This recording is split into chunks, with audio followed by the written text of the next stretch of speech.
espada sa kasaysayan. Malakas na idineklara ng MC ang himala ng kalikasan.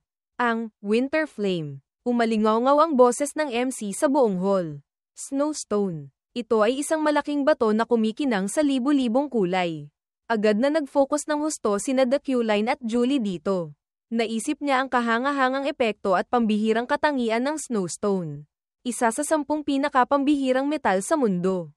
Karaniwang ginagamit para gumawa ng mga espada o iba pang armas.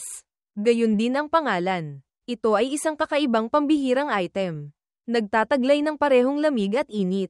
Ang tanging mga item na nakahihigit dito sa paggawa ng espada ay ang mga nasa legendary level tulad ng Dragon Bone. Kaya ang Snowstone ay tiyak na ang pinakamahusay na materyal na makukuha ko. Lihim siyang nagpasya. Tiyak na kailangan kong makuha ito. Lubos ding determinado si Julie. Ito ang kailangan ko. Mabilis na tumaas ang presyo para makuha ang Snowstone. 10 milyon, 13 milyon, 20 milyon, 25 milyon. Tuwang-tuwa ang MC, 1089, 30 milyong elms. May iba pa ba? Sakto noong iaanunsyo na ng MC. Kung gayon, ang item na ito ay mapupunta kay. Masayang naramdaman ni Julie na hawak na niya ang Snowstone. Galing. Nakuha ko na. Biglang nagbago ng tono ang MC, sumigaw ng malakas. Numero 777, 31 milyong elms. Direktang ikinatigil ni Julie. Galit siyang lumingon para tingnan ang 777. Ilang beses ko nang narinig ang numerong ito ngayon. Nawala na sa kontrol ang galit niya. Imposibleng balewalain siya. Bakit mo ginagawa yan? Tinitingnan ng lalaking kalmado pa ring tuwid ang likod. Nagngalit siya ng ngipin. The Q-Line. Agad pagkatapos ay nagkaroon ng pag-aagawan sa pagitan nila. 1089, 32 milyong elms, 777, 33 milyong elms. May isang taong hindi napigil ang magusisa. Lumapit sa kanya para magtanong. Gusto niyang bilhin ang Snowstone para gumawa ng espada. Siguradong para iregalo sa kanyang kasintahan. Di ba? Pagkatapos ay nagtaka ang taong iyon. Pero kung gusto niyang iregalo, pwede namang hayaan na lang niyang bilhin ito. Siguradong mahal na mahal niya ang kanyang kasintahan. Ngayon lang nagulat si The Q-Line. Lumingon. Mabilis niyang naintindihan. Tumingin sa direksyon ni Julie. Nakikipaglaban ba ako kay Julie? Medyo nag-atubili siya. Siguradong interesado rin siya sa Snowstone. Kung kukunin ko ito, siguradong magagalit siya sa akin. Pero kailangan ko rin ito. Nang makita ang determinasyon sa mga mata nito, naisip niya ang pambihirang katangian ng Snowstone. Ito ang unang beses na lumitaw ito pagkatapos ng 3 taon. Sino ang makakaalam kung kailan magkakaroon ng pangalawang pagkakataon? Nag-aalala si The Q-Line na maaaring mapahamak siya. Gayunpaman, pinili pa rin niyang harapin siya. Ngunit para sa aking item. Para silang nakatayo sa harap ng isa't isa sa harap ng Snowstone. Determinado si The Q-Line. Kailangang makuha ang Snowstone. Ang boses ng MC ay umalingaw-ngaw mula sa auction room. Huling tawad. 42 milyong elms. Ang may-ari ng Magic Metal at Snowstone ay malakas na idineklara ng MC. Bisita numero 777. Agad na umalingaw-ngaw ang palakpakan sa hall. Walang tigil ang bulungan ng mga maharlikang naroroon. Interesante. Si Professor The Q-Line ang bumili. Di ba? Ang auction na ito marahil ang pinakadramatikong napanood ko. Hindi nila alam ang katotohanan ngunit napakakumpiyansa pa rin nilang nagsasalita. Siguradong matutuwa si Ginoong Freyden. Nagsikap ng husto si Professor The Q-Line para magkaroon ng regalo para sa kanyang kasintahan. Hindi nila napansin ang kakaibang mood ni Julie. Patuloy pa ring nagsasalita, at nakuha na rin niya ang gusto niya. Galit na nagngalit ng ngipin si Julie. Muli na namang nangyari. Tulad noong nakaraang taon, labis siyang hindi komportable. Ayaw kong mangyari to. Naalala niya ang imahe ni The Q-Line na mayabang na inilalatag ang tumpok ng mamahaling alahas sa harap niya. Mayabang, pwede kong ibigay sa iyo lahat ng ito. At kung gusto mo, pwede pa akong bumili ng marami. Gagawin ko ang lahat para sa iyo. Labis na nalungkot si Julie. Ang engagement ceremony ang pinakamasamang araw sa buhay ko. Sa pagtingin lang sa mayabang na mukha ni The Q-Line. Para niyang alam na ang iniisip nito. Ang bagay na ito ang tutulong sa aking makuha ang puso mo. Tingnan mo kung gaano ako kadakila. Nakakatawa ang pakiramdam ni Julie. Iyon ang nakikita kong sinasabi niya. Noong panahong iyon, tinitigil niya si The Q-Line. Sa harap ng kayamanang ipinapakita niya. Tanging kahihiyan lang ang nakikita niya. Hindi siya nagsalita, tinanong lang sa sarili. Alam mo ba, pagkatapos ay naalala niya ang pagkikita nilang dalawa. Ang talagang gusto ko sa iyo ay hindi. Noong panahong iyon, walang pag-aatubili siyang tumalikod at umalis. Kaya umalis ako roon. Sinira ko ang sarili kong engagement ceremony. Ngunit hindi nangyari ang lahat ayon sa inaasahan niya. Malinaw sa kanyang isip ang galit na mukha ni The Q-Line. Gayunpaman, hindi pa iyon lahat. Ang mga tsismis ng mga maharlika ay direktang nakatutok sa kanya. Sinubukan niyang magpakatatag, ngunit sa huli, napunta pa rin siya kay The Q-Line. Narinig kong nakuha niya ang posisyon bilang captain ng mga knight kaya ganoon. Sabi nila, kinailangan niyang magmakaawa sa kanya. Sa totoo lang, alam na alam niya. Hindi na kailangang sabihin kung sino ang nagpakalat ng mga tsismis na sumisira sa aking imahe noon. Galit siyang nagngalit ng ngipin. Iniisip ba niyang maghihiganti ako? Ang tandang iyon, humigpit ang kanyang kamao hanggang sa manginig. Ang taong hinding-hindi ko mamahalin. Kahit gaano pa ako magsikap. Pagbalik sa kasalukuyan, sakto noong tatayo na siya para umalis. Sa pagkakataong ito, bigla siyang nakaharap kay The Q-Line. Nakatayo mismo sa likuran niya. Nagulat, The Q-Line. Kalmado siyang nagtanong, gusto mo ba ang buong Snowstone? Hindi napigilan ni Julie ang galit. Hanggang kailan mo pa akong iinsultuhin? Gusto sana niyang sumagot, ngunit bago pa siya makapagsalita, naunahan na siya ni The Q-Line. Paumanhin, natigilan si Julie. Matyaga niyang inulit, pagkatapos ay tumalikod at umalis. Sa ngayon, patawarin mo ako, tulala si Julie. Nakatayo roon, hanggang sa makalabas, hindi pa rin niya maintindihan. Ano yun? Bakit siya humihingi ng tawad? Dahil nabili niya ang Snowstone. Ang The Q-Line na kilala ko ay hinding-hindi hihingi ng tawad. Biglang may tumawag sa pangalan niya. Julie. Nagulat siyang lumingon. Si Josephine. Malumanay na kumaway si Josephine. Sakay na. Mahal. Siya si Josephine. Ang panganay na anak na babae ng pamilyang Freyden. Ang nakatatandang kapatid ni Julie.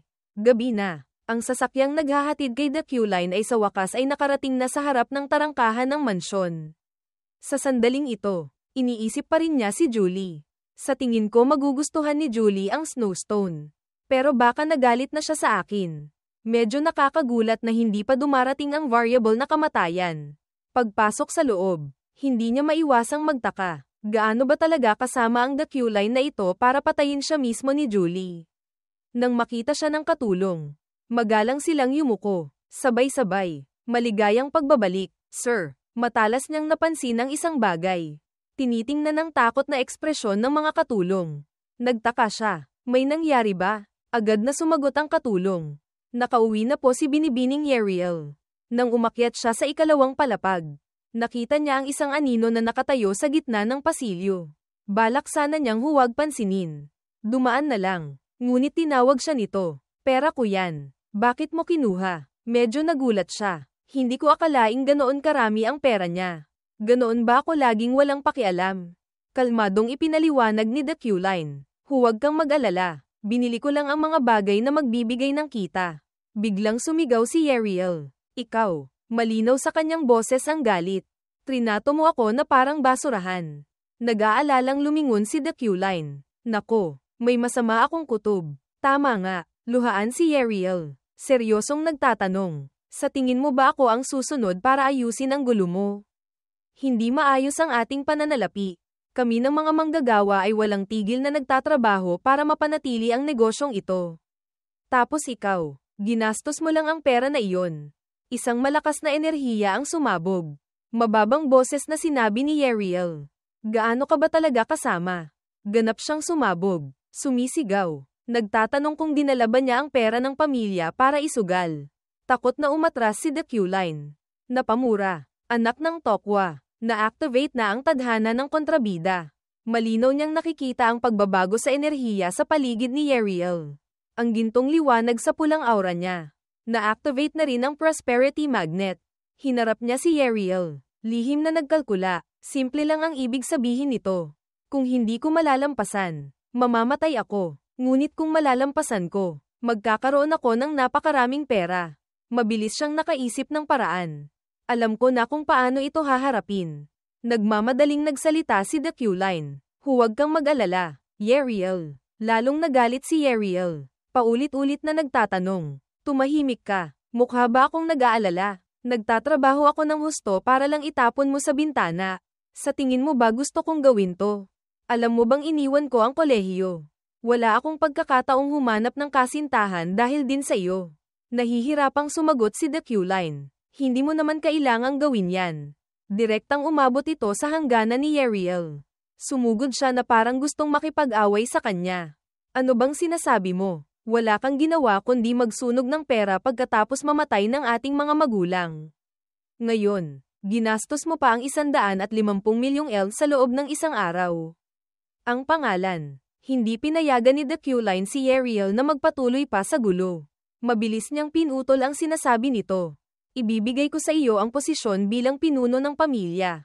Isang pangungusap lang ang nagpakalma kay Yeriel. Yutal-yutal siyang nagtanong pabalik. Ano? Anong sinabi mo? Kalmadong inulit ni The Q-Line. Ibibigay ko sa iyo ang posisyon bilang pinuno ng pamilyang Yeriel. Ilang sandali bago niya na proseso. Nahihiyang namula si Yeriel at sumigaw. Hindi siya makapaniwala. Paulit-ulit na tumatanggi. Walang magawa si The Q-Line. Pinaalalahanan siya. Hindi ganyan ang paraan ng pagsasalita ng isang maharlika. Lalo na ng isang pinuno ng pamilya. Matigas pa ring tumanggi si Yeriel. Huwag mo akong lokohin. Walang magawa si The Q-Line. Hindi ako nagsisinungaling. Napilitan siyang gamitin ang huling baraha. Pwede akong manumpa kung hindi ka naniniwala sa akin. Nagulat si Yeriel. Natarantang nagkumpirma muli. Manumpa. Ang ibig mong sabihin. Ang sumpa ng salamangkero. Mamamatay ka kapag nilabag mo ang sumpang iyon. Seryoso ka ba? Kumpiyansang iginiit ni The Q-Line. Oo, naguluhan si Yeriel. Pero, walang kwenta. Bakit? Bigla siyang yumuko para obserbahan siya. Nauntog ka ba sa kung saan? Matikas pa ring nakatayo si The Q-Line. Hindi mo ako paniwalaan. Okay lang. Agad na nahihiyang nakahalukip-kip si Yeriel. Idineklara. Kung babawiin mo ang sinabi mo, papatayin kita agad. Kalmadong nagtanong pa si The Q-Line ng isang pangungusap. Aalis ka pa ba rito? Mayabang na sumagot si Yeriel. Siyempre, may isang taong ginastos lahat ng pera ng pamilya kaya kailangan kong gumawa ng isang bagay. Tahimik na pinanood ni The Q-Line si Yeriel na padubog na isinara ang pinto at umalis. Lumitaw ang abiso ng sistema, tadhana ng kontrabida, nalampasan ang variable na kamatayan. Story Unit Dagdag 2. Pagod siyang bumantong hininga. Tapos na ang bagyo. Buti na lang walang nangyari sa akin. Pero ang posisyon para sa kanya ay wala namang masama. Pumikit siya. Tumingala. Kung babaguhin ko ang bawat isa ng ganito. Lihim na nagkalkula si The Q-Line. Maaari akong. Biglang may isang boses na pumutol sa kanyang pag-iisip. Talaga bang nagbago ka na? Nagulat si The Q-Line. Tiningnan ang taong nakasabit sa bintana. Si Ganesha. Dahan-dahan siyang tumalon pababa. Nangaasar. Isang hindi inaasahang bisita. Ipinaliwanag ni Ganesha. Paumanhin. Dumaan lang ako kaya napadaan na rin. Medyo nagulat kasi ako nang makita kitang ganito. Bumantong hininga siya. Nagtanong pabalik. Bakit nagulat? Siya ang mas mahusay magtrabaho kaysa sa akin. Nakapamaywang si Ganesha. Ngunit, kumunat ang kanyang noo. Si Yeriel Graham Yapline. Mababang boses na ibinunyag ni Ganesha ang isang lihim na impormasyon. Hindi siya nagtataglay ng dugo ng pamilyang Yapline. Nagulat si The Q-Line. Hindi makapaniwala. Anong sinasabi niya? Hindi ko maalala na may ganoon sa laro. Kalmado si Ganesha. Si Yeriel ay walang kaugnayan sa dugo ng pamilyang Yapline. Bagamat alam na ni The Q-Line. Hindi pa rin niya maiwasang magulat. Si Yeriel ay itinuturing na isang half-sister. Alam kong hindi sila tunay na magkapatid ni The Q-Line. Ang maliit na kapatid na babae ay walang anumang kaugnayan sa dugo. Gayunpaman, wala siyang anumang kaugnayan sa dugo ng pamilyang Yapline. Hindi ko alam ito. Tiningnan ni Ganesha ang ekspresyon ni The Q-Line at nagtanong. Okay lang ba talaga ito? Ikaw ang humiling sa amin na gawin ito. Propesor, para malaman kung may kaugnayan kayo sa dugo ng iyong kapatid. Napag-usapan na natin ito, di ba? Malamig pa rin ang mukha ni The Q-Line. Nalulunod sa pag-iisip, ganito pala ang sitwasyon. Tumingin siya sa malayo. Gayunpaman, si Yeriel pa rin si Yeriel. Nagulat na nakahalukip-kip si Ganesha. Labis mo akong ginulat ngayon. Hindi ko inaasahan na sasabihin mo iyan. Tanging sa sarili lang nakakausap si The Q-Line. Nagulat din ako. Hindi ko inaasahan na may ganitong sitwasyon. Tumalikod si Ganesha papunta sa pinto. Lumingon at nangako, sige, sisiguraduhin kong mananatiling lihim ang tungkol sa kapatid mo. Kakalabas pa lang ni Ganesha ng isang paa sa pinto. May isa pa akong bagay bago ako umalis. Lumingon siya para i-anunsyo. Narinig kong nagsimula ng kumilos ang Six Snakes. Nang mabanggit ito, agad niyang naisip ang mga mapanganib na makamandag na ahas. Ang Six Snakes, sila ang mga naghahawak ng lason. Isang kilalang organisasyong kriminal sa kontinenteng ito. Napakasikat nila kaya ang pabuya sa kanilang mga ulo ay umaabot sa ilang milyon. Mabait na nagbigay si Ganesha ng ilang maliliit na impormasyon. Target nila ang mga items sa auction house. Kahit na sinusubukan ng auction house na ihatid sila ng ligtas, kailangan mo pa ring mag-ingat kapag naihatid na ang mga items sa iyong bahay. Lumingon si Ganesha, nagsalita ng ilang pangungusap, at agad na umalis. Mukhang pinapabayaan mo na masyado ang iyong defensive magic kamakailan. Propesor, kaya madali akong nakapasok. Aalis na ako. Isang puting panyo rin ang umusok. Hinimas ni The Q-Line ang kanyang ulo. Sumandal sa mesa. Nag-iisip. Lihim siyang nag-isip. Iyon ang isang bagay na hindi ko kailangang malaman. Kahit malaman ko pa, walang magbabago. Sumandal si The Q-Line sa mesa. Tinitingnan ng itim na anino na sumasalamin sa lupa. Mula pa lang sa simula, hindi na ako si The Q-Line. Naalala niya ang anino ng kanyang kapatid na babae. May sariling desisyon si The Q-Line. Kahit na si Yeriel ay tunay kong kapatid o hindi, ganoon pa rin ang pakikitungo ko sa kanya. Tumingala siya sa maliwanag na buwan. Sinasabi sa sarili, si Yeriel ay laging magiging kapatid ni The Q-Line. Kaya mas mabuting itago ang katotohanan. Sa ilalim ng liwanag ng buwan, isang grupo ng mga tao ang nagsisiga. Nakangiting nakasandal si Ganesha. Nagkukwento. Sabi ko na nga ba? Nagbago na talaga si Professor The Q-Line. Parang ibang tao na sa katawan niya. Iba na siya ngayon. Nakaupo si Ganesha sa harap ng apoy. Namangha, ang basurang iyon na nagsasabi ng matatamis na salita. Talagang kakaiba. Walang magawa ang kanyang mga tauhan. Kapitan, type mo lang ang mga gwapo. Ano man ang sabihin niya, gusto mo. Nagalit si Ganesha. Kung gayon, pupunitin kita dahil pangit ka. Hindi rin nagpatalo ang kanyang tauhan. Sabi ng lola ko. Napakagwapo ko raw. Agad niyang itinanggi. Dahil noong panahong iyon, may isang gwapong lalaki na nakatayo sa likuran mo. Tanga, si Relly ng Red Garnet Adventurer Team. Kamag-anak ni Julie. Walang magawang nakapamaywang. Sinasabi mong si The Q-Line ngayon ay may pagkatao. Hindi na nakipagtalo pa si Ganesha. Tumayo ng tuwid. Sige na. Hindi na natin kailangang subaybayan pa si The Q-Line. Gusto kong itanong kung naghahanap pa ba siya ng mga aliping sa lamangkero. Pero malamang hindi na. Kumaway siya sa kanyang mga kaibigan. Umuwi na tayo, di ba? Nanatili si Ganesha. Nakasandal sa baba. Isa pa. Ang lahat ng narinig ninyo ngayon ay lihim. Dapat ninyong itago ito. Pagkasabi nito, agad na naghawak kamay ang lima at nagsummon ng isang energy circle. Isang nakakasilaw na liwanag ang sumilay. Sumusunod sa nakatakdang landas nito. Isang magandang umaga kinabukasan sa Magic Academy. Nakahalukip-kip si The Q-Line. Seryosong tinitingnan ang statistical table ng mga gastusin. Level 1 System Store, Enhanced Magic Quality Level 1. Ang kalidad ng mahika ng iyong karakter ay mapapahusay. Bahagyang tataas ang magic output at efficiency. Presyo, 10W. Sa wakas, magagamit ko na ang System Store. Ngunit wala pa akong sapat na pera para bilhin ang kailangan ko. Ang System Store ay isang sistema na nagpapahintulot sa iyong gamitin ang mga story unit para palakasin ang iyong karakter. Hindi lang ang iyong player character ang mapapahusay mo, kundi pati na rin ang mga sikat na karakter kapag ginamit mo ang store. Nakatayo si The Q-Line sa harap ng system board.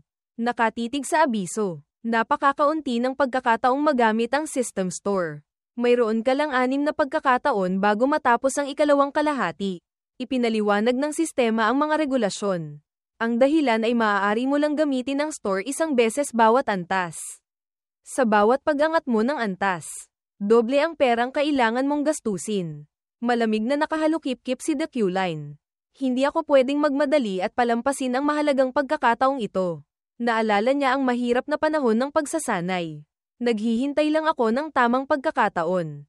Patuloy akong nagsasanay ng memorya. Nagpapalakas ng katawan. Nagkokontrol gamit ang telekinesis. Sa pamamagitan ng pagsasama nito sa aking pang-araw-araw na buhay. Ngunit kulang pa rin ako sa lakas sa pakikipaglaban kumpara sa mga kilalang kriminal. Nag-isip siya ng malalim. Para umunlad, ang kailangan ko ay pahusayin ang kalidad ng mahika. Ipinatong ni The Q-Line ang kamay sa mesa. Nag-iisip, kailangan kong mabilis na makolekta ang 4 na story unit na kailangan ko. May kumatok sa pinto kaya ipinagpaliban muna ni The Q-Line ang bagay na ito. Pasok, sumilip si Allen sa loob. Magandang araw. Propesor, lumapit siya sa mesa. Magalang na iniabot ang tumpok ng mga papel. Tingnan po ninyo, sir. Kakakuha ko lang po kanina. Kinuha ni The Q-Line ang mga papel. Seryosong sinusuri. Sa tingin ko po, dapat kayong mag-ingat, sir. Kakalat-hala lang po nito sa today's issues ng Wizards newspaper. Sa loob ng papel, ang nilalaman ay isang wanted poster para sa isang mapanganib na kriminal. Wanted, Ladek. May mga saksi na nagulat na ang wizard killer na si Ladek ay nasa labas ng bayan. Mag-ingat po kayo kapag lalabas. Binulong ni The Q-Line ang profile ng taong ito. Ang wizard killer na si Ladek. Tinitingnan ang wanted poster ni Ladek. Naisip niya, siya ang pinakamalaking banta sa mga manlalarong salamangkero sa unang quarter ng laro. Lumitaw na pala siya. Bahagyang ngumiti si The Q-Line. Siyempre, kung isa akong ordinaryong salamangkero. Isa siyang banta sa akin. Ngunit ngayon, hindi ko na kailangang mag-alala. Sinabi niya sa sarili, siguro, makakatulong ito sa aking makakuha ng story unit. Sana makilala ko siya. Tumayo si The Q-Line mula sa mesa. Hindi na kailangang mag-alala tungkol sa wizard killer. Pupunta ako sa library. Umuwi ka na rin. Yutal-yutal si Allen. Opo, Propesor. Nang dumaan siya kay Allen, may naalala siya. Oo nga pala. Lumingon si The Q-Line para humingi ng opinyon ni Allen. Allen, gusto mo bang maging assistant professor? Kinamot ni Allen ang ulo. Siyempre, may napagtanto siya. Nanlaki ang kanyang mga mata sa takot. Pagkatapos niyang maproseso, natarantang sumigaw siya. Medyo hindi makapaniwala si Allen. Gusto po ninyo akong maging assistant professor. Pero lagi po ninyong sinasabi na wala akong kakayahan. Malamig si The Q-Line. Ngayon, nakikita kong seryoso ka kaya nagtatanong ako. Bago iyon, may ginawa na siyang ilang bagay para matapos na. Bagamat ito ay dahil lang nakatanggap ako ng abiso na dapat akong pumili ng isang assistant professor. Hindi pinatapos ni The Q-Line si Allen. Iniabot niya ang isang pulse Ares. Pero sapat na yan. Kunin mo ito. Isa itong pulse Ares na may nakaukit na simbolo ng yin. Magpatuloy ka sa masipag na pagtatrabaho. Tuwang-tuwa si Allen. Yumuko. Maraming salamat po, sir. Propesor. Tinitingnan siyang umiiyak sa tuwa. Ngunit hindi rin nakalimutang tingnan ang pulse Ares. Ang kakayahang mamahala ng mga dokumento at magpatakbo ng mga utos ay talagang napakahusay. Isang pulse Ares na may nakaukit na simbolo ng Yap Line. Napakakutol niya. Hindi ko siya pwedeng hayaang tumakas. Naalala niya si The Q-Line na may malamig na mukha sa alamat. Lahat ng mga nagsawa na sa kalupitan ni The Q-Line ay hindi na nakatiis at umalis na. Ngunit si Allen, mag-isa niyang ginawa ang lahat ng gawaing ito. Sino ang makakaalam kung kailan siya aalis? Sa harap ng nagdududang tingin ni Allen, inabutan siya ni The Q-Line ng pera. Nagbilin, maaga kang magpahinga ngayon. Gamitin mo ang perang ito para bumili ng hapunan. Naguguluhang tiningnan ni Allen si The Q-Line na papalayo. Propesor, sobra po ito. Walang pakialam si The Q-Line sa maliit na halaga ng pera. Tahimik lang siyang nagpatuloy sa paglalakad. Naguguluhang nakatayo si Allen sa likod ng pinto. Walang masabi. Sa silid-aklatan para sa mga staff. Pumasok si The Q-Line sa loob. Ang dahilan kung bakit ako pumunta sa silid-aklatan ay dahil sa mga papeles ni Luna. Naalala niya noong sinusuri niya ang mga papeles. May natuklasan siyang ilang error. Ang mga papeles na natagpuan ko sa laboratorio ay ang imbensyon ng mga purong elemento. Gayunpaman, napakarami nitong error at butas kaya kailangan ko itong ayusin. Habang naglalakad, naghahanap siya ng paraan. Kung makakahanap ako ng anumang kapaki-pakinabang na aklat ng mahika na may kaugnayan sa manipulasyon, mas mabuti. Dumaan si The Q-Line. Isang babae ang agad na napansin siya. Matigas ang kanyang boses. Bakit ka nasa silid-aklatan para sa mga staff?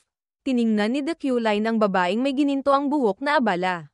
Bagong estudyante, si Sylvia. Naguluhan si Sylvia. 10 minuto na ang nakalipas. Tahimik na pinagmamasdan ni Sylvia ang guro na kausap ang propesor. Opo, propesor. Sinabi ni Sylvia na naghahanap siya ng kanyang mga materyales sa pag-aaral. Isa itong eksklusibong reading room para sa mga senior. Gayunpaman, si Relen sa Magic Orb ay masayang tumatawa ng malakas. Okay lang. Hindi na kailangang pagbawalan ang tagapagmana ng Yet at ang bagong estudyante ngayong taon. Hayaan siyang malayang gamitin ito para sa kanyang pag-aaral. Inanunsyo muli ng guro kay Sylvia. Sabi niya okay lang. Sylvia, malaya kang maghanap. Mabilis na pumasok si Sylvia sa silid-aklatan. Ang hilig ni Sylvia ay pag-aaral ng literatura at wika. Pumunta siya sa eksklusibong reading room para maghanap ng mga materyales na makakatugon sa mga pamantayan. Matalas ang mata ni Sylvia. Napansin niya ang isang aklat. Isang nobela na sa tingin niya ay isinulat sa Ethelnell. Sa pagkawala ng mga duwende, tumaas ang halaga nito kaya naging bihira ang mga nobela mula sa Ethelnell. Ethel, ang wika ng mga duwende. Nakatiptoe si Sylvia. Inaabot ang aklat na kailangan niya. Tama ba? Doon. Nagkataong lumapit din si The Q-Line. Ito ang dahilan kung bakit pumunta si Sylvia sa eksklusibong reading room. Isang lugar na hindi niya madalas puntahan. At syempre, nagulat si Sylvia. Namangha siyang tiningnan si The Q-Line. Hindi niya inaasahan na makikita niya si The Q-Line sa lugar na ito. Nagdududa siyang nagtanong, bakit ka nasa restricted reading room? Nagbanta si The Q-Line. Gusto mo bang ipatawag muli ng disciplinary council? Natigilan si Sylvia. The Q-Line. Bakit siya nandito? Malinaw na narinig kong hindi siya lumalapit sa silid-aklatan. Niyakap ni Sylvia ang aklat. Umatras. Pumunta ako rito para maghanap ng materyales. Pinayagan na ako ni Professor Relen. Biglang lumamig ang kanyang boses. Ibig sabihin, binaliwala ng propesor ang mga patakaran ng akademya at pinalampas ito ng librarian para makapasok ka rito. Kung ganoon, dapat din silang disiplinahin. Labis na naguluhan si Sylvia. Ano po, iyon? Biglang lumipad ang aklat sa kanyang kamay. Papunta kay The Q-Line. Dahan-dahan niyang binuksan ang aklat. Nobela mula sa Ethelnell. Nilabag mo ang mga patakaran para lang maghanap ng isang romantikong nobela na isinulat sa Ethelnell. Oo, nahihiyang namula si Sylvia. Nagtataka. Paano mo nababasa ang wika ng Ethelnell? Teka, hindi iyon ang mahalaga. Mahilig ako sa literatura at wika. Ibinato niya pabalik ang aklat sa kanya. Sa pagkakataong ito, palalampasin ko na. Bago umalis, hindi niya nakalimutang paalalahanan. Gayunpaman, kung pupunta ka pa rito nang walang wastong pahintulot, didisiplinahin kita. Kaya kung ang layunin mo ay hindi para ipagyabang ang impluwensya ng iyong pamilya, magpadala ka ng iba para humiram ng aklat. Tahimik na pinanood ni Sylvia ang kanyang anino. Malungkot niyang niyakap ng mahigpit ang aklat. Ininsulto niya ako. Bamantong hininga siya. Tinitingnan ang saradong pinto. Gusto ko lang matuto tungkol sa mga duwende sa pamamagitan ng mga nobelang isinulat sa Ethelnell. Biglang seryosong nagtanong si Sylvia sa sarili. Paano nababasa ni The Q-Line ang Ethelnell? Ang Ethel ay kulang sa pagkakapare-pareho kaya mahirap basahin.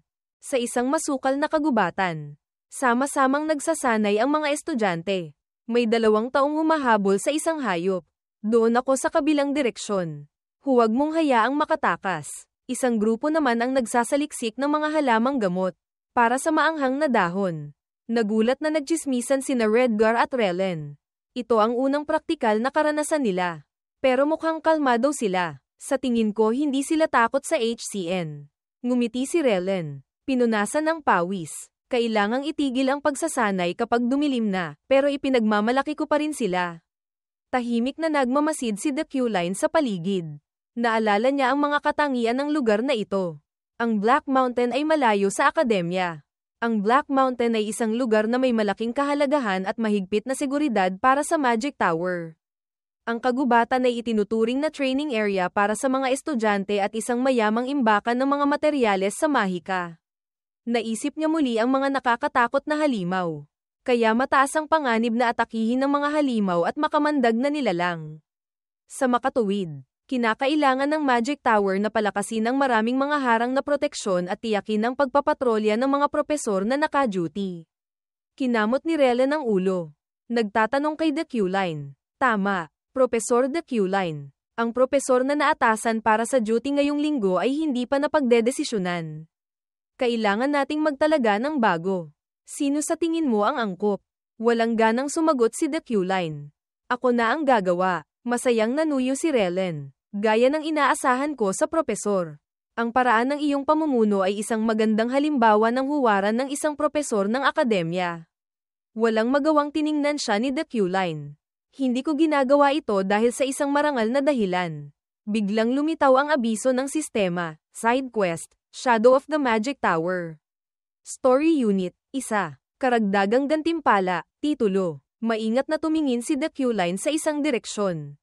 May isang bagay na humihila sa akin doon. Iyon marahil ang dahilan kung bakit ako nakatanggap ng side quest.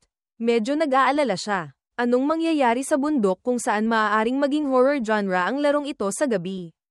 Kasabay nito, inuudyukan ni Relen ang mga estudyante. Ngayon, magsimula na kayong magligpit. Magalang na yumuko ang mga estudyante. Palem, Propesor, sumagot din siya. Sige, magkita-kita tayo ulit. 9 na oras pagkatapos, sa isang coffee shop malapit sa Magic Tower. Nakahain sa mesa ang mga malamig at masasarap na ice cream. Sunod-sunod ang mga papuri. Ang ganda tingnan. Napakaganda. Mukhang masarap kainin. May nagtanong. Talaga bang binili mo ito para sa amin? Eferin. Mayabang na itinaas ni Eferin ang mukha. Siyempre, kain na. Tuwang-tuwa siya. Ngayon, mayroon na akong 100.000 elms. Idiniin niya muli. Libre ko. Masayang pumalakpak si Julia. Tuwang-tuwa siyang inanunsyo. Naisumite ko na ang plano para sa pagtatatag ng club. Malapit na itong maaprubahan. Ito ang una nating pagkikita. Mabilis na sumagot ang kaklaseng nakaupo sa tapat niya. Sana lang hindi masyadong mag-atubili ang iba. Hindi masyadong marami ang nagparehistro. Inalo ni Julia. Huwag kang mag-alala. Basta't patakbuhin natin ng maayos ang club. Sasali rin ang lahat. Pagkatapos ay nagbago ng usapan si Julia. Pero narinig kong may training daw ngayon sa Han.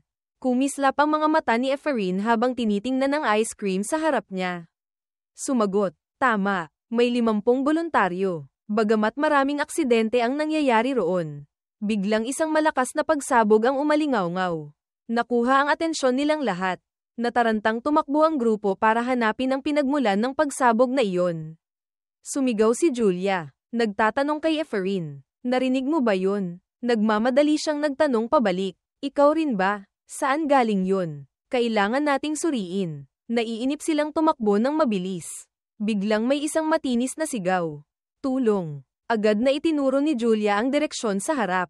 Doon, mabilis niyang napansin na may mali. Teka, takot na iniabot ni Julia ang kamay para pigilan si Eferin. May mali, Eferin. Tumigil ka, Eferin. Tumigil ka agad. Naguguluhan siyang lumingon. Ano bang sinabi mo? Kahit hindi pa tapos magsalita. Natuklasan niyang naligaw siya sa isang lugar na walang katao-tao. Nasaan to? Kakagaling ko lang sa kalsada. Muling umalingaw-ngaw ang boses na humihingi ng tulong. Tulong. Nagulat si Eferin. Naalala. Tama. May humihingi ng tulong. Sumigaw siya ng malakas. Nagtatanong pabalik. Nasaan ka? Pupunta ako para tulungan ka agad. Nagmamadaling sumagot ang tao. Dito. Nagmamadaling tumakbo si Eferin papunta sa babaeng nakalugay ang buhok sa harap niya. Okay ka lang ba? Biglang natigilan siya. Nanlaki ang mga mata. Takot na tiningnan ni Eferin ang babaeng duguan. Sumisigaw ng malakas. Ano to? Humigpit ang pagkakahawak ni Eferin sa kanyang kamao. Gumamit ng mahika. May umaatake. Nagulat siyang natigilan. Isang kalmadong paa ang lumitaw sa kanyang paningin. Nagulat si Eferin. The Q-Line. Galit siyang nagtanong. Propesor, inatake mo ba ang babaeng iyon? Paano mo nagagawang atakihin ang isang sibilyan? Malamig siyang pinaalalahanan ni The Q-Line. Buksan mo ang iyong mga mata at tingnan mong mabuti.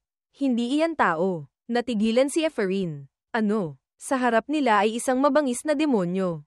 Takot na yutal-yutal si Ephraim. Ano yan? Dahan-dahan siyang tinulungang maintindihan ni The Q-Line.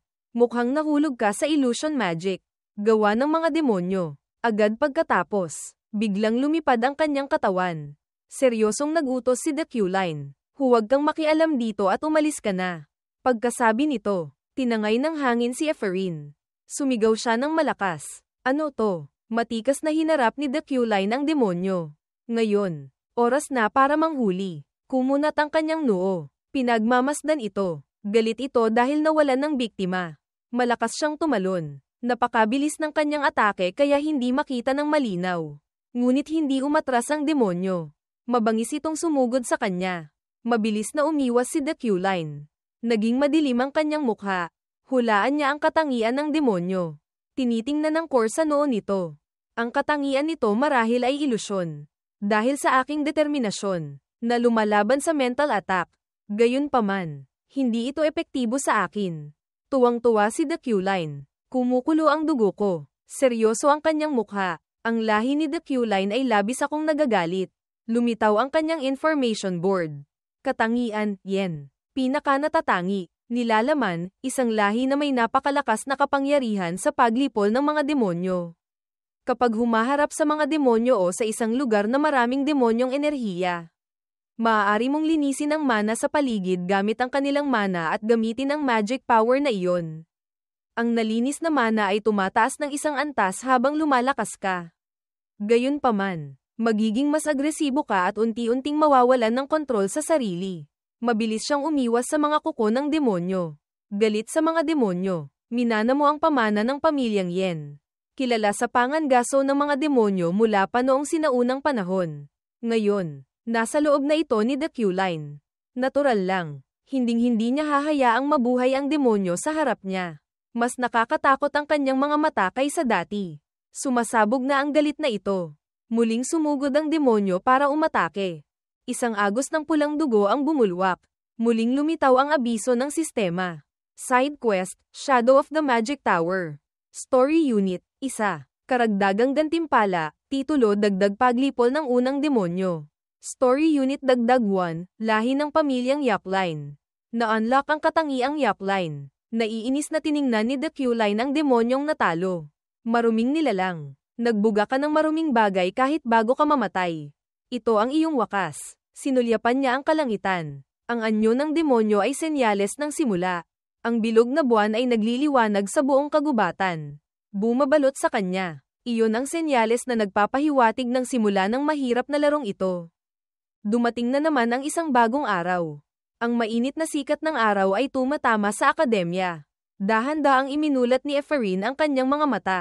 Nagulat siyang bumangon. Agad na nagtanong ang nurse sa tabi. Gising ka na ba, Luna? Tulala si Ephraim. Tumitingin sa paligid. Anong nangyari? Nasa gubat ako. Dahan-daang kinumpirma ng nurse. Tama ka. Mukhang hindi mo naaalala ng mabuti ang lahat. Ikinwento ng nurse ang nangyari kay Ephraim. Kagabi, isang demonyo ang lumitaw sa Black Mountain. Tinamaan ka ng masamang mahika nito at nawalan ka ng malay. Nagpatuloy sa pagkukwento ang nurse tungkol sa sumunod na sitwasyon.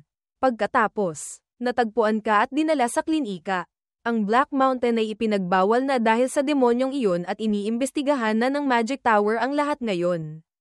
Idinagdag pa ng nurse ang tungkol sa taong nagligtas kay Ephraim. Kasabay nito, si Professor The Q-Line din ang nagligtas sa iyo. Naiinis na napamura si Ephraim.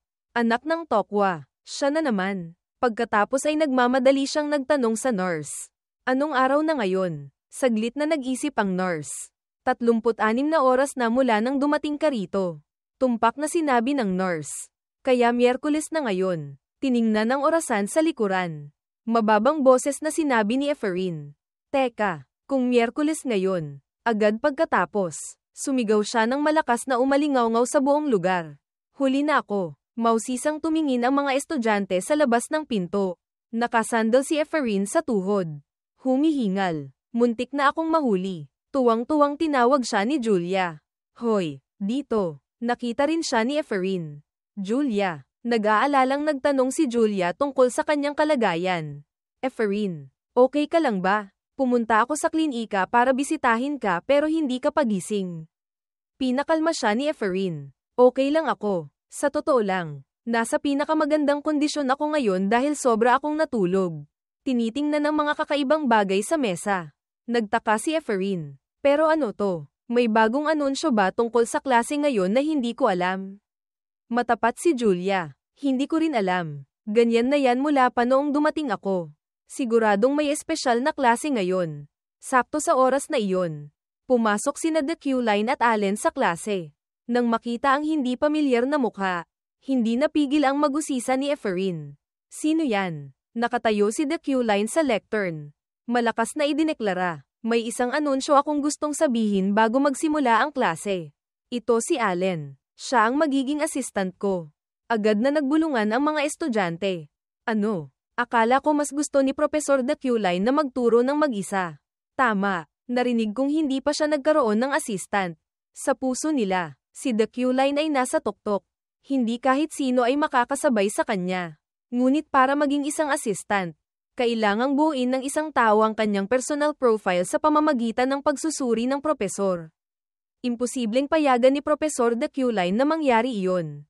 Di ba? Nang marinig ang mga salitang iyon, labis na natigilan si Ephraim. May punto yun. Iyon din ang dahilan kung bakit ang tatay ko ay isang research fellow pa lang sa edad na 30. Wala siyang kakayahang maging isang assistant. Mabilis niyang ibinaling ang pansin kay Allen. Kung gayon, bakit dinala ni Professor Q-Line ng isang salamangkero na hindi ko pa nakikita rito? Hindi na balak pahabain pa ni Q-Line ang oras. Direkta siyang nagsimula ng lecture. Ang klase ngayon ay ituturo base sa karanasan. Subukang sagutan ang problemang ito sa loob ng 3 oras. Si Allen ang namahala sa pamamahagi. Ito ang iyong relo. Ito pa. Tinitingnan ng pulse areas sa kanyang kamay. Biglang naramdaman ni Ephraim ang kawalan ng katiyakan. Ang pamana ng tatay ko. Ang pulse areas na ito. Lagi kong tinatanong ang sarili ko kapag tinitingnan ko ito. Isang bagay na naging ugali ko na. Lumungkot ang kanyang kalooban. Nagtatanong sa sarili, para kay Professor Q-Line, sino ang tatay ko? Bakit hindi niya binigyan ng pagkakataon ang tatay ko? Bakit niya ginagawa ang mga magagandang bagay na ito ngayon? Nagngalit ang mga ngipin ni Ephraim. Sinusubukang kontrolin ang isip. Hindi. Mag-focus ka. Kailangan kong tapusin ang problema. Kailangan kong makaisip ng spell ng mabilis. Ngunit ang isip ko ay naguguluhan sa napakaraming iniisip. Biglang, isang boses ang umalingaw-ngaw. Nakuha ang atensyon ng lahat. 25 minuto at 50 segundo. Tapos na po ako. Labis na namangha ang ibang estudyante. Mausisang sumilip. Ano yun? Wala pang 30 minuto. Kalmadong sumagot ang isang tao. Siyempre, si Sylvia yun. Maingat na sinuri ni Q-Line ang kanyang gawa. Kinakabahan si Sylvia. Hindi makatingin ng diretso. Pagkatapos, casual na nagkomento si Q-Line. Perpekto. Pwede ka nang umuwi. Masayang tumayo si Sylvia. Bigla siyang lumingon kay Ephraim na nahihirapan pa rin. Mayabang na ngumiti si Sylvia. Galit na nagngalit ng ngipin si Ephraim. Tinitingnan si Sylvia na casual na umaalis. Naiinis siyang napamura. Anak ng tokwa. Kailangan ko ring tapusin to. Pagkatapos, isa-isang mabilis na natapos ng lahat ang problema. Paulit-ulit na umalingaw-ngaw ang boses ni Q-Line. Julia, pwede ka nang umuwi. Lahin. Umuwi ka na rin. Habang dumarami ang nakakatapos ng problema. Wala pa ring progreso si Ephraim. Roten, pwede ka nang umuwi. Ken, pwede ka nang umuwi. Yaren, pwede ka nang umuwi. Dren, napansin ni Allen na huli na kaya pinaalalahanan niya siya. Profesor, 3 oras na po. Umuwi na po tayo. Ngunit hanggang sa sandaling iyon, wala pa rin siyang nagagawa. Nalugmok si Ephraim. Tapos na ako. Yumuko siya sa mesa. Humigpit ang kamao. Pakiusap. Makaisip ka ng kahit ano. Naalala niya si Sylvia. Biglang naramdaman niyang napakawalang kwenta niya. Hindi lang ako hindi mas magaling sa hayop na Sylvia na yun. Ako pa ang tanging hindi nakagawa ng kahit ano sa buong klase. Masakit niyang sinisi ang sarili.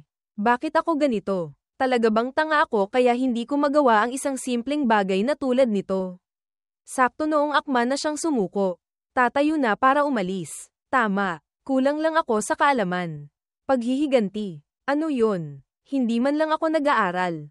Hindi ko sila kayang labanan. Biglang, isang boses ang umalingaw-ngaw na ikinagulat ni Efrain, 5 oras at 47 minuto. Kalmadong nagtanong si The Q-Line. Hanggang kailan mo pa ako paghihintayin? Tinitingnan ng malamig niyang mukha. Hindi niya maiwasang matigilan. The Q-Line. Nandito pa rin siya. Direktang pinuna siya ni The Q-Line. Nagkaproblema ka sa isang madaling problema at hindi mo ito natapos sa tamang oras.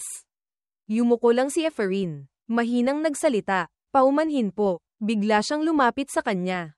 Kahit na may tumatawa sa iyo. Kahit na may mas maagang natapos sa iyo. Walang emosyon pa rin ang kanyang boses.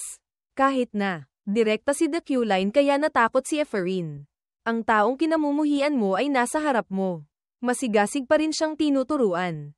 Kailangan mong panatilihing malamig at malinaw ang iyong isip sa lahat ng oras. Pagkatapos ay malamig siyang tumalikod. Hinding-hindi mo maaabot ang aking antas kung ganyan kaina ang iyong pag-iisip. Sinulyapan ni The Q-Line si Efrain. Parang nang iinis. Nasisiyahan ako. Efrain, akala ko mas magaling ka pa riyan. Padabog niyang isinara ang pinto. Iniwan si Efrain na nag-iisa sa gitna ng klase. Lumungkot ang kanyang mukha ngunit hindi sumagot. Sakto sa oras na iyon. Tumunog ang kampana ng orasan. 6:00 na ng gabi. Galit na umupo si Efrain sa upuan. Naalala niya ang sinabi ni The Q-Line.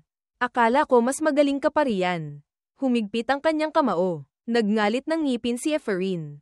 Ano ngayon? Biglang gumamit siya ng enerhiya. Mukhang galit na galit, kaya kung gawin to kahit na hindi ako binaygo ng isang tulad mo. Tila sobra na ang kanyang ginagawa. Nagsimula nang tumulo ang dugo sa kanyang ilong. Ngunit wala siyang pakialam dito. Determinado siyang sumigaw. Magagawa ko to.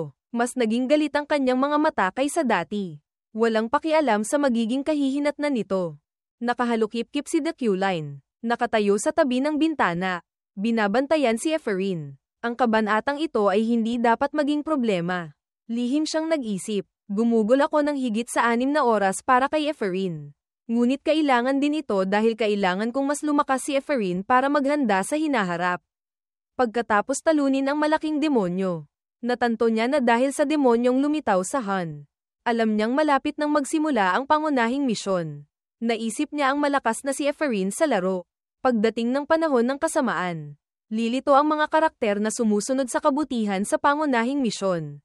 Kabilang sa kanila ay isang mas malakas na Efrain. Para siyang nakikita muli ang imahe ni Efrain na nakatayo sa bingit. Sa ngayon, kulang pa rin siya sa lakas ng pag-iisip at sensibilidad ng isang salamangkero. Lihim siyang pinagmamasdan ni The Q-Line. Siyempre, ang lakas na iyon ay magiging banta sa akin. Ngunit hindi ko ito hahayaang mangyari. Determinado ang kanyang mga mata. Ang tadhana ay relihiyon lamang para sa mga ayaw magsikap. Naniniwala lang ako sa sarili ko. Masyado siyang abala sa pag-iisip. Ang mood na iyon ay napakahirap hulaan. Sa personalidad ni The Q-Line, mahirap para sa kanya na payagan ng isang baguhan na makahabol sa kanya. Biglang may ingay mula sa silid-aralan. Yumuko si Efrain. Binuksan ng malapad ang pinto. Pagkatapos ay mabilis siyang tumakbo. Sumilip si The Q-Line sa silid-aralan. Lumapit siya sa mesa ni Efrain. Sa ibabaw nito ay isang sanga ng bulaklak na kumikinang sa gintong liwanag. Tahimik sandali si The Q-Line. Inanunsyo niya. 6 na oras at 25 minuto. Tapos na ang problema. Kinuha niya ang study sheet ni Efrain. Masusing nagnota. Ipinakita niya ang likas na kahinaan ng isang estudyanteng hindi galing sa akademya. Natigilan siya. Gayunpaman, nasiyahang ibinaba ni The Q-Line ang pluma. Ang ganitong resulta ay karapat-dapat ng makipagkompetensya para sa unang pwesto. Lumitaw ang abiso ng sistema. Side quest completed, your path. Balanse dagdag 1. Dahan-daang umalis si The Q-Line sa gusali ng pagtuturo. Ngayong wala na si Efrain. Uuwi na ako. Biglang may tumawag sa kanya. Professor The Q-Line. Nagulat siya. Malakas na tumawa ang ahas. Matagal na tayong hindi nagkita. Naiinis na kumunat ang noo ni The Q-Line. Anong ginagawa niya rito? Lumabas na ang taong iyon ay si Gies von Bruggen-Freiden. Kasalukuyang pinuno ng pamilyang Freiden. Ang nakatatandang kapatid ni Julie. Naalala niya ang setting nito sa laro. Siya rin ang nagtulak sa kasunduan ni The Q-Line at Julie. Mas mahalaga sa lahat, nag-aalalang tiningnan niya ito. Ang lakas niya sa pakikipaglaban sa simula ng laro ay mas malakas pa kaysa kay Ganesha. Pangatlo, siya ay isang sikat na karakter dahil sa kanyang napakalakas na Zondowli. Bakit ako hahanapin ng isang tulad niya? Nagdududa si The Q-Line. Iniisip ang Snowstone. Posible kayang dahil sa Snowstone ni Julie. Lumunok siya. Kung gayon, posible kayang ang sitwasyong ito ay isang nakamamatay na variable. Wala akong estratehiya para harapin ang halimaw na ito. Nakapamaywang si Giz. Masayang nagsalita. Napakaganda na makita kita ng ganito. Kamakailan. Narinig kong hindi kayo nagkakasundo ni Julie kaya nag-aalala ako. Pilit na ngumiti si The Q-Line. Talaga? Nagtanong si Giz. Kaya naisip kong mag-ayos ng isang hapunan ngayong linggo. May oras ka ba? Lihim siyang nakahinga ng maluwag. Buti na lang. Mukhang pala kaibigan pa rin siya sa ngayon. Akma na siyang sisigot. Libre ako. Biglang tinapak ni Giz ang kanyang balikat. Tuwang-tuwa siyang tumawa ng malakas. Napakadesidido. Gusto ko yan. Inihanda ko na ang mga paborito mong pagkain kaya pumunta ka na lang. Ako ang nag-ayos kaya sisiguraduhin kung maayos ang lahat. Pagkatapos ay biglang lumamig ang kanyang boses. Kung gayon, magkita tayo ulit mamaya, Professor The Q-Line. Walang magawang tiningnan ni The Q-Line ang kanyang anino na matikas na umaalis. Hindi niya ako binigyan ng pagkakataong tumanggi. Kumunat ang noo ni The Q-Line. Nag-iingat. Hindi. Mas tama sigurong sabihin na pinilit niya akong hindi tumanggi. Alam na alam niya kung anong klaseng tao ito. Inuuna niya ang kanyang pamilya sa lahat. Sino ang makakaalam kung anong mangyayari kung sisirain ko ang kanyang mga plano? Bamantong hininga siya. Mukhang hindi ko na makakansela ang appointment na ito. Kinabukasan. Sa bahay ng mga Freyden. Galit na sumigaw si Julie. Ayoko. Anak nang, bakit ka ba tumututol ng ganyan? Galit na ipinaliwanag ni Julie. Nagagalit kami sa isa't isa. Bukod pa rito, abala ako sa pagsasanay ng mga kabalyero kaya wala akong oras para makipagkita sa kanya. Kalmadong nagtanong si Giz. Nagtatampo ka lang ba dahil ninakaw sa iyo ang isang Snowstone? Agad na itinanggi ni Julie. Nagtatampo. Sinasabi ko sa iyo, hinding-hindi. Isang anino ang tahimik na nagmamasid sa kanilang pag-aaway. Sinubukan siyang kumbinsihin ni Giz. Bakit niya gugustuhin ang isang metal na may silbi lang kapag gumagawa ng armas kung hindi dahil sa iyo? Ngunit nanlisik ang mga mata ni Julie. Kung bibigyan niya ako ng espada. Nagngalit siya ng ngipin. Matigas ang boses. Kakanselahin ko agad ang kasal. Nagngalit ang mga ngipin ni Giz hanggang sa lumitaw ang mga ugat. Galit siyang nagpakawala ng isang malakas na enerhiya. Dinamine siya. Nagbabala. Julie, pag-isipan mong mabuti. Naging madilim ang kanyang mukha. Pinaalalahanan siya. Kakasabi ko lang sa iyo kahapon. Napakatanga ng gagawin mo. Siguradong sinabi ko na sa iyo na sa politika. Walang lugar para sa personal na emosyon. Paulit-ulit siyang inaasar. At sa pagkakaalam ko, walang lalaking nagmamahal sa iyo ng ganyan. O may gusto ka ng iba? Napakagat-labi si Julie. Wala. Muling nagtanong si Giz. Pinapansin mo ba ang nakaraan ni The Q-Line ng ganyan? Itinanggi ni Julie. Walang kaugnayan doon. Determinado siyang magtanong hanggang sa malaman. Kung gayon, bakit? Tahimik si Julie. Hindi sumasagot. Tumalikod si Giz at umalis. Nag-utos. Tandaan mong dumating sa tamang oras. Kung may problema, kailangang ayusin. Tahimik na nakatayo si Julie sa gitna ng hangin. Humigpit ang kanyang kamao. Pagkatapos ay bigla niyang hinugot ang kanyang espada. Galit na sumisigaw si Julie habang walang direksyong iwinawasiwas ang espada. Ang matalim na espada ay humiwa sa hangin. Pagkatapos ilabas ang sama ng loob. Muli siyang nanatiling hindi gumagalaw. Biglang isang tunog ang umalingaw-ngaw. Pinaalalahanan siya. Magulo ang iyong mga galaw ng espada. Ma'am, lumingon siya. Veron. Ang taong iyon ay si Veron. Miyembro ng 2 kabalyero. Tauhan ni Julie. May bakas pa rin ng galit sa kanyang boses. Paumanhin. Ipinakita ko sa iyo ang masama kong panig. Kalmado si Veron. Wala iyon. Naiintindihan ko po, ma'am. Nagpahayag ng sama ng loob si Veron. Hindi rin ako makapaniwala na ang walang kwentang taong iyon ay bagay sa inyo kaya napilitan si Ginoo na ipakasal kayo sa kanya. Sumigaw si Julie para pigilan siya. Tama na. Seryoso siyang pinaalalahanan na siya ay isang kabalyero. Ang pagsasalita ng masama tungkol sa iba sa kanilang likuran ay hindi angkop. Pagkatapos ay lumingon siya kay Veron.